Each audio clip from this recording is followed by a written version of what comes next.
Hai semuanya, aku Samitra Edison, ini Leo, dan kalian lagi nonton Walking with Reptiles.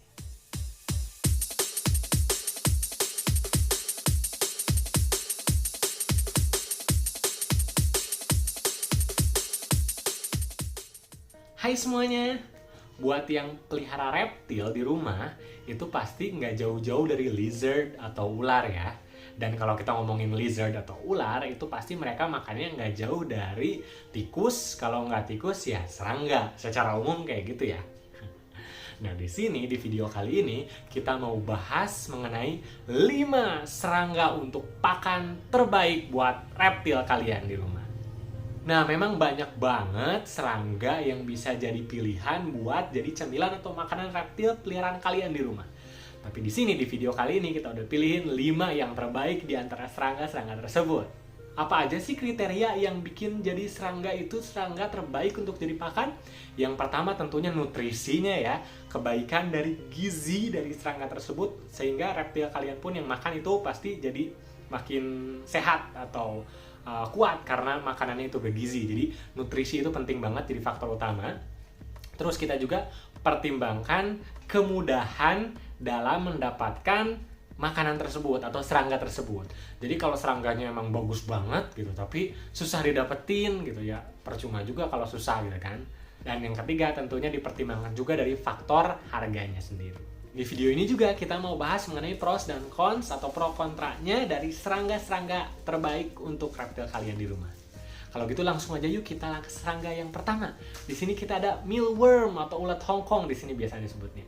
Nah, kalau kita mau ngomongin ulat Hongkong nih mengenai nutrisinya sendiri, itu dia ada kandungan protein sekitar 18%, kemudian juga kandungan lemaknya itu sekitar 13%, dan kandungan kalsiumnya itu adalah cukup sedikit, sekitar 3 mg per 100 gram. Jadi cuma 3 mg nih teman-teman untuk kalsiumnya ulat Hongkong sendiri. Tapi sebenarnya ulat Hongkong ini adalah salah satu serangga yang bagus untuk dijadikan dijadikan pakan untuk reptil kalian di rumah. Karena emang gizinya itu bagus, seperti tadi proteinnya itu tinggi dan gizi-gizi lainnya pun bagus untuk reptil peliharaan kalian. Dan untuk harganya sendiri, ulat Hongkong ini murah. Gitu. Kalian bisa sesuaikan dengan jumlah reptil kalian di rumah. Kalian bisa beli 2.000 atau 5.000 pun kalian udah banyak banget itu ulat Hongkong yang bisa kalian kasih buat reptil peliharaan kalian. Untuk penyimpanan pun gampang banget. Di rumah itu tinggal kalian cukup kasih makanan, mereka akan hidup dengan baik. Mereka akan hidup sampai akhirnya mereka mati dimakan oleh reptil kalian. Nah, ulat Hongkong ini dia tinggi juga lemaknya, dan ini bisa jadi pros juga. Jadi untuk ulat Hongkong yang tinggi lemaknya ini bisa kalian gunakan untuk reptil-reptil kalian yang misalnya awalnya mogok makan atau misalnya udah kelihatan kurus, untuk mengembalikan proporsional tubuhnya atau berat badannya, itu bisa kalian kasih makan ulat Hongkong sehingga mereka cepat kembali karena lemaknya itu yang cukup tinggi. Untuk cons sendiri itu yang paling terkenal dari ulat Hongkong itu yaitu tingkat chitinnya yang tinggi.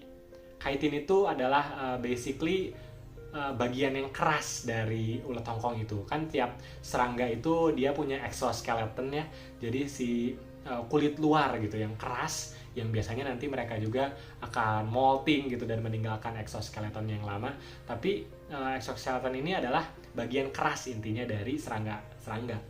Nah, di ulat Hongkong ini kandungan chitin di exoskeletonnya itu cukup tinggi.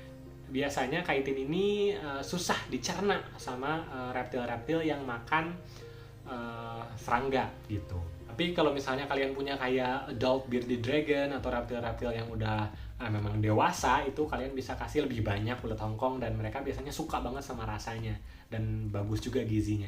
Cuma kalau untuk reptil yang kayak masih baby, khususnya baby bearded dragon nih misalnya, itu kalau kalian kasih makan ulat Hongkong terus-menerus, dia kemungkinan besar bisa impaksi gara-gara chitinnya itu. Dan satu lagi kayaknya untuk cons-nya, itu ulat Hongkong itu kalau dikasih makan ke reptil kalian, kalau misalnya itu reptil kalian di enclosure-nya banyak substrate, itu biasanya ulat Hongkong itu bisa ngumpet di bawah substrate-nya, jadi susah buat dicari. Itu sih paling. Nah, sekarang kita ke serangga pakan terbaik yang kedua. Di sini kita ada jangkrik. Siapa sih yang kenal sama jangkrik ya? jangkrik itu adalah salah satu serangga pakan yang paling diminati dan paling bagus salah satunya untuk makanan binatang ya, nggak reptil aja. Nggak heran karena memang nutrisinya juga bagus jangkrik ini. Proteinnya itu jangkrik ada di kisaran 18% dan lemaknya itu cukup rendah ya, ada di kisaran 6%. Untuk kalsiumnya sendiri itu ada di 14 mg per 100 gramnya. Nah, kalau kita ngomongin prosnya buat jangkrik ini, mereka itu harganya sangat murah sekali dan mereka itu sangat amat mudah sekali didapatkan. Kalau kalian pergi ke toko yang jual pakan burung itu jangkrik, aku pastiin ada, itu jangkrik pasti ada. Kecuali emang merekanya lagi kehabisan stok jangkriknya aja. Kalau di luar itu jangkrik itu biasanya pasti ada di sana. Untuk ukurannya sendiri, jangkrik itu variatif ya, dari ada yang kecil banget, yang masih kecil itu sampai yang besar, itu adalah ukuran yang pas buat aku. Jadi buat kalian yang mau ngasih pakan reptil kalian yang masih bayi, masih baby, masih kecil, itu bisa jangkrik yang kecil juga. Dan begitu reptil kalian gede, itu kalian bisa kasih pakan jangkrik yang lebih besar juga. Jadi ukurannya itu selalu ada buat reptil kalian. Dan jangkrik juga itu nggak bisa diem. Dia suka gerak banget, dia nggak bisa diem lama, pasti dia gerak-gerak akhirnya. Nah ini keuntungan banget buat reptil, karena reptil tuh suka banget sama pakan yang gerak. Kalau pakannya diem, biasanya reptilnya juga agak males gitu makannya. Tapi begitu pakannya gerak, biasanya dia langsung ngejar, udah buru, dimakan langsung deh si serangga-serangganya itu. Jadi untuk jangkrik ini bagus banget. Biasanya jangkrik suka diisi diem kalau dikasih dilempar gitu ke enclosure-nya ya buat reptil. Biasanya di awal suka diem, tapi itu pun biasanya dia nggak suka diem lama dan akhirnya pasti gerak juga, dan ketika gerak reptilnya itu langsung semangat makannya. Breednya juga untuk jangkrik itu gampang, kalau kalian searching di internet itu pasti banyak banget yang ngasih tahu tips atau gimana cara ngebreed atau beternak jangkrik. Jadi jangkrik itu salah satu yang great deal emang untuk pakan ini. Untuk konsep sendiri, yang pertama itu dari jangkrik itu mereka gampang mati. Ya, jangkrik itu dibanding serangga pakan lainnya yang ada di list di video aku ini ya, jangkrik itu adalah serangga yang gampang mati. Jadi kalau aku personally, aku nggak beternak atau nggak ngebreed jangkrik. Biasanya kalau aku mau kasih makan reptil aku jangkrik, aku suka beli secukupnya aja. Yang kira-kira habis dalam sekali atau 2 kali makan, sehingga aku nggak perlu nyimpen lama dan resiko mati banyak jangkrik juga lebih besar gitu. Yang kedua, jangkrik itu juga bisa berisik. Yang biasanya berisik itu yang jantan. Jadi untuk menyiasati ini, kalian bisa kasih makan yang jantan duluan buat reptil kalian. Cara ngebedainnya gimana? Nah, salah satu cara buat ngebedain jangkrik jantan yang betina itu sebenarnya gampang sih. Itu kalian bisa lihat jangkriknya. Kalau itu di belakangnya ada kayak jarum panjang, itu adalah betina. Karena betina butuh itu untuk apa ya? Kan dia itu jangkrik itu di habitatnya di tanah ya tinggalnya. Itu dia gunakan untuk menusuk-nusuk tanah dan menyimpan telurnya. Jadi kalau kalian lihat yang di belakangnya ada kayak jarum panjang, di tengahnya satu gitu, itu adalah yang betina. Kalau yang jantan nggak ada gitu. Jadi kalian bisa kasih pakan yang jantan dulu. Hey Leo sini, biar kelihatan. Yang lainnya jangkrik itu juga agak bau sih kalau menurut aku ya. Kalau aku suka kasih pakan suka ada aroma gitu, aroma khas jangkrik. Dan jangkrik juga bisa ngegigit reptil kalian. Jadi kalau kalian mau kasih pakan jangkrik, pastikan kalau jangkriknya itu nggak akan lebih banyak daripada yang reptil butuhkan, atau nggak menyimpan jangkrik terlalu lama deh di kandang, karena terlalu lama itu mereka bisa gigit si reptilnya juga gitu. Karena gigitan jangkrik itu juga lumayan, itu kadang berbekas di reptil. Selanjutnya kita ada superworms atau ulet Jerman. Dalam bahasa Inggris disebut superworm mungkin karena ukurannya yang besar ya, jauh lebih besar daripada ulet Hongkong ini. Dan disebut ulet Jerman di Indonesia kenapa ya? Mungkin karena Jerman itu di Eropa ya, biasanya yang datang dari Eropa tuh lebih besar-besar gitu daripada di Asia. Jadi mungkin itu disebut kenapa jadi ulet Jerman. Nah, untuk nutrisinya sendiri, ulet Jerman ini lebih bagus daripada ulet Hongkong. Itu di proteinnya sendiri ada sekitar 20% kandungannya, dan di lemaknya ada 18%, dan kalsiumnya juga ada 18 mg per 100 gram. Jadi, ini kandungan nutrisinya itu lebih bagus daripada ulet Hongkong. Nah, untuk prosnya itu salah satunya adalah mereka juga gampang didapat. Biasanya di tempat burung yang tadi juga ada ulet Jerman. Aku juga biasa beli ulet Hongkong, ulet Jerman, dan jangkrik itu di tempat yang jual pakan burung di dekat rumahku. Aku selalu beli ke sana dan selalu tersedia di sana stoknya. Nah, untuk chitinnya sendiri, ulat Jerman ini lebih sedikit kandungannya dibanding ulat Hongkong tadi. Jadi, lebih sedikit kemungkinannya ulat Jerman menyebabkan infeksi pada reptil peliharaan kalian. Dan ulat Jerman itu mereka kuat, mereka nggak gampang mati. Kalian simpen di tempatnya di rumah kalian, kemudian kalian kasih makanan, udah cukup. Mereka akan survive dan mereka akan hidup dengan baik.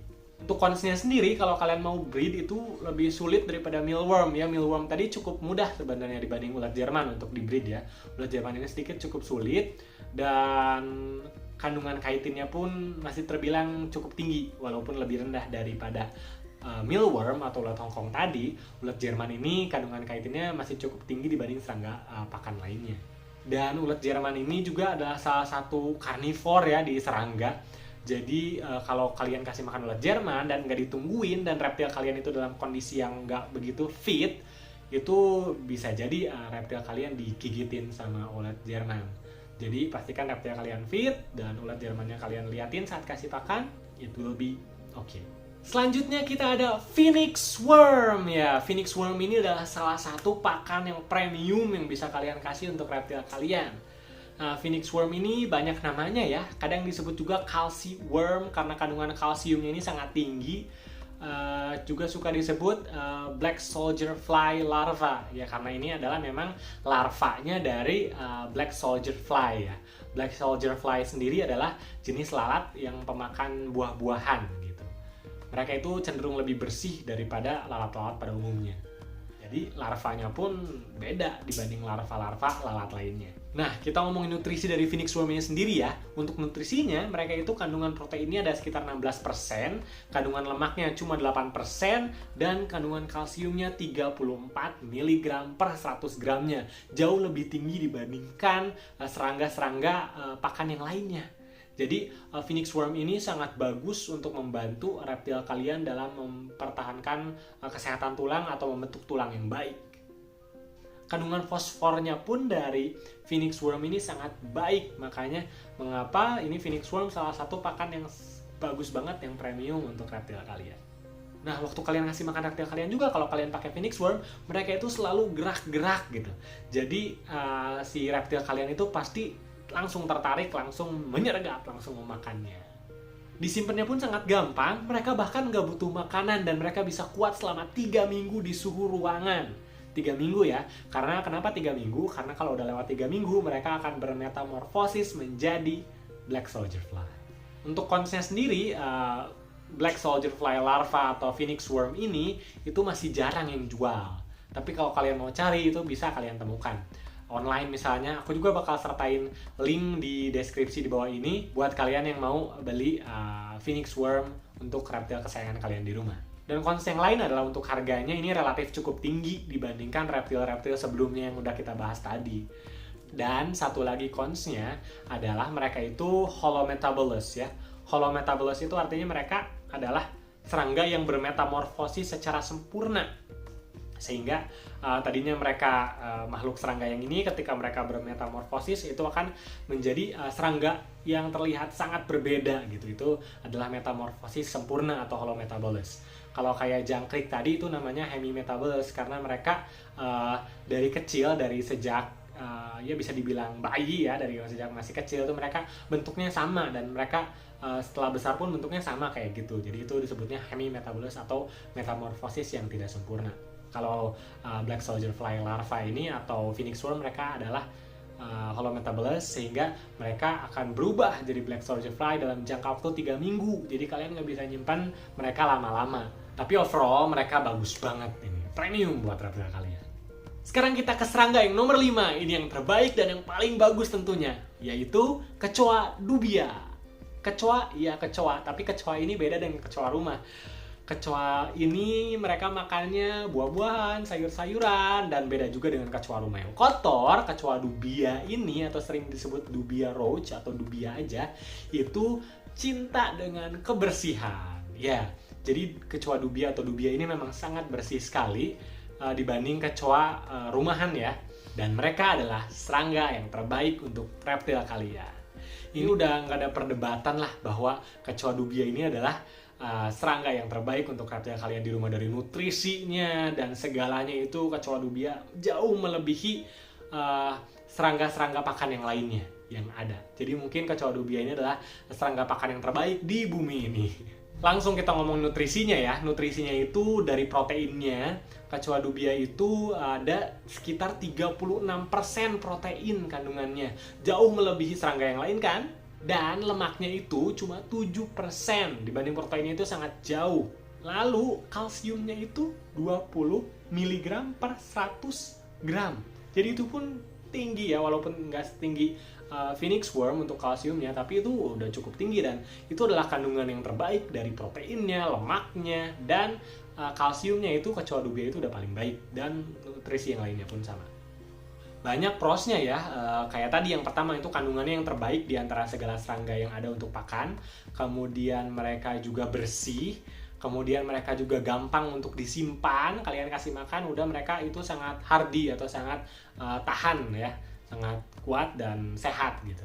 Kemudian mereka juga gampang di-breed buat kalian yang mau nge-breed biar nggak selalu bolak-balik beli. Kecoa dubia ini juga gampang untuk di-breed. Dan mereka juga kayak jangkrik, tersedia berbagai ukuran ya.